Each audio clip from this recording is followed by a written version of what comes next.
2년 전에 13만 원이던 전기차 충전료가 34만 원이다. 거의 2배 오른 거네요. 2배가 더 올랐네. 네. 와.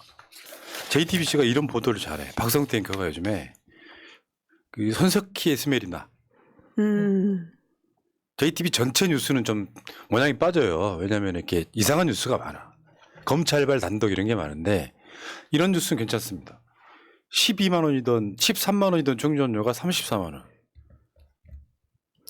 전기차가 그 충전 요금이 저렴하다고 해서 그걸로 마케팅을 하고 정부에서도 적극적으로 홍보를 했었는데 이 정도로 충전료가 오르면 전기차를 사용하는 효과가 없는 거죠. 자, 이것도 이제 공약 파기인데요. 윤석열 채널에 가보시면 가지 마요. 내가 대신 갔다 왔어요. 실제로 그 쇼츠로 이걸 공약을 하고 있거든요. 말하자면 여기에 무슨 뭐 전기차 요금, 뭐 환경, 경제 이런 거 이야기 막 쭉 해. 그러면서 윤석열 나와가지고 전기차 충전 요금 동결하겠다. 거기에 우리 사기꾼 또 원희룡이가 안 되겠다. 우리는 5년간 동결로 간다 했어요. 근데 이거 바로 파기했잖아요. 약속 지키면 그게 더 이상하죠. 공약이라고 얘기해놓고서 공약집이 없어 공약이 아니라고 하는 윤석열 정권인데요. 뭐 국민들 그리고 또 그런 뭐 전기차 좀 오른 거 정말 관심이나 있을까요? 전 관심조차 없다고 생각합니다. 관심 있으면 이렇게 할 수 없습니다. 대선 때 공약 한번 볼까요? 대선 후보 전기차 관련 공약.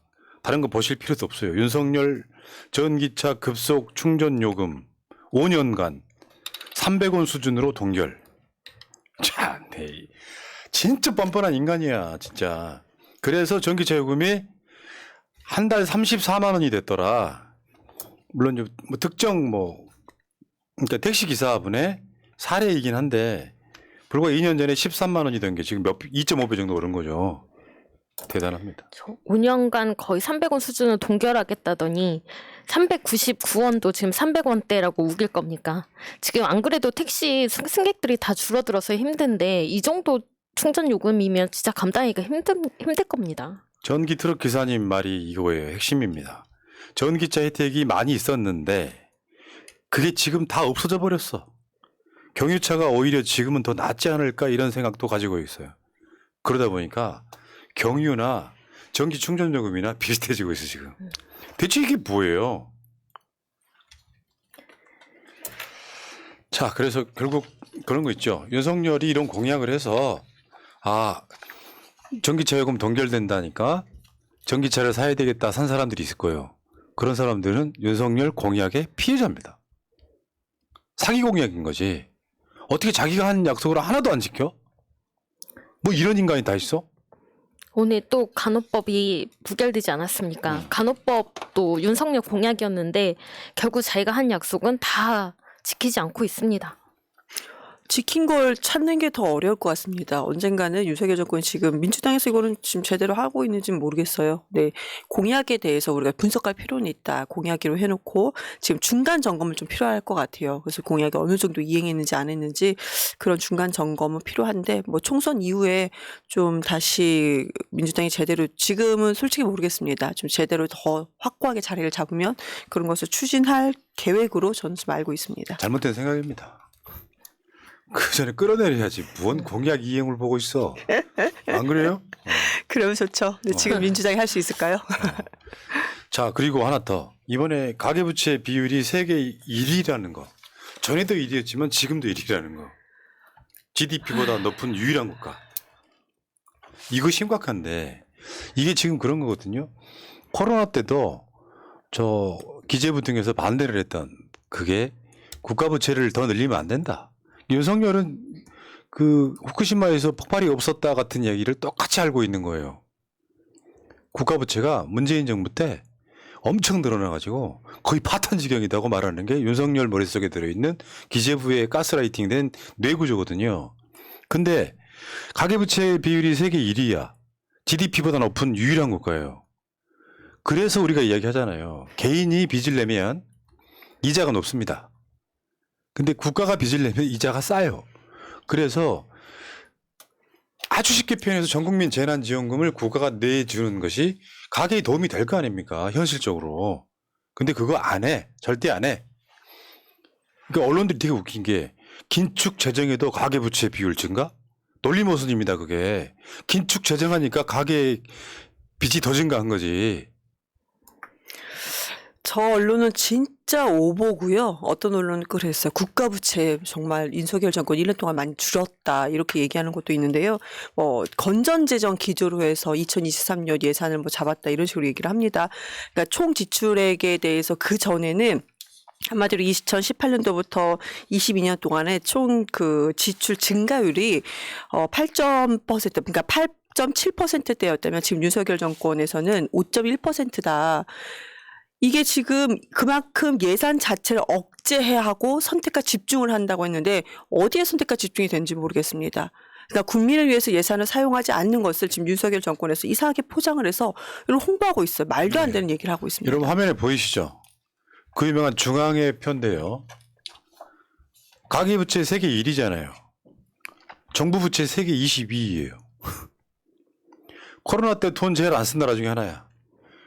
전국민 재난지원금이라는 것도 있었지만 그 상황이면 국가가 나서줘야 되는데 긴축재정? 또 그 긴축재정의 원인은 뭐예요? 초부자 감세 등으로 세수가 줄어들어서 지금 역대급으로 세수가 들어붙였다는 거 아니에요? 이게 지금 역진하는 거지. 최소한 윤석열 지지하는 사람들은 한 번쯤 내 투표가 내 주위와 내 자식들의 장래를 망치고 있다는 걸 생각을 해야 돼요. 이게 계속해서 악순환인 게 가계부채가 증가하면 결국 경기가 침체되고 내수시장 위축되고 그러면 또 소득세도 축소되고 또 세수 부족 현상이 일어나고 이런 식으로 계속 악순환이 될 거지 않습니까?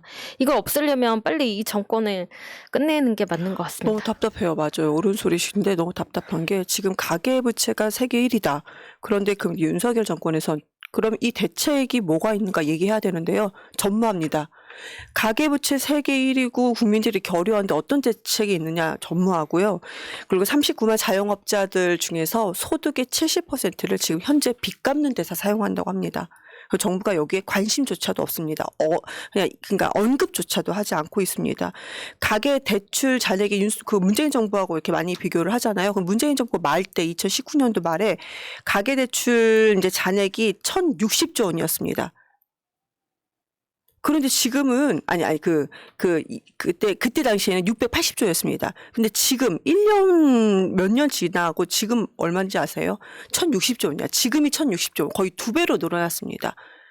그러니까 문재인 정부를 그렇게 비판하는데 그때 말에 보다 지금이 가계 대출이 자체 잔액이 거의 2배가 됐는데 아무런 대책이 없습니다.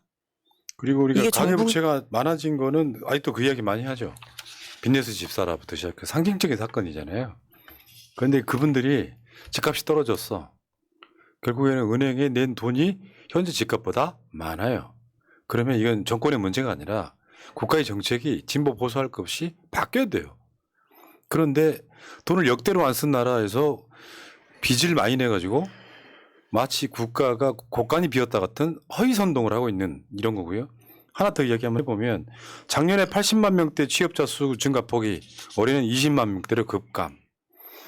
사실 여러분들 다 아시겠지만 주위에 IMF보다 더 심하다고 생각하시는 분들이 굉장히 많습니다. 그럼요. 장사 너무 안 되는 거죠. 지금 자영업하시는 분들은 월급 안 올랐죠. 최저임금 지금도 10,000원 못 주겠다고 하는 거잖아요.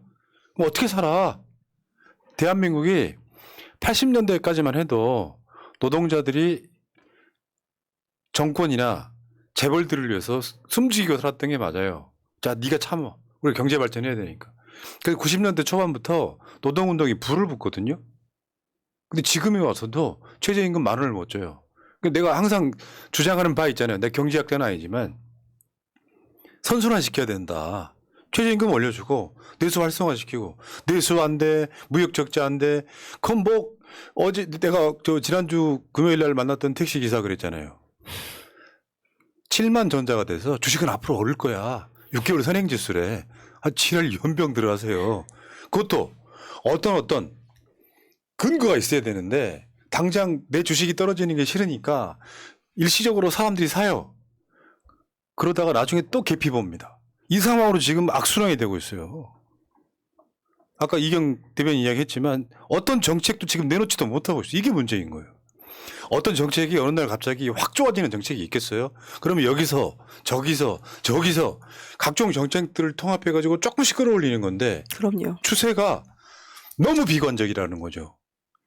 근데 윤석열이 공약만 지켜도 좀 살기가 좀 덜할 텐데 이건 뭐 공약들마다 서민들 공약은 아예 본인이 안 한 것처럼 이야기를 하고 있잖아요. 공약 하나 되게 잘 지키고 있죠.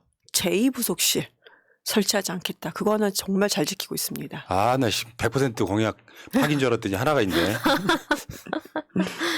그 공약이라고 할 수 없지. 바람직한 거를 해야 공약이지. 안 좋은 것만 하면 공약이 그게 국정농단이지. 자, 여기까지. 자, 오늘 할 얘기 많습니다. 쭉쭉 가겠습니다.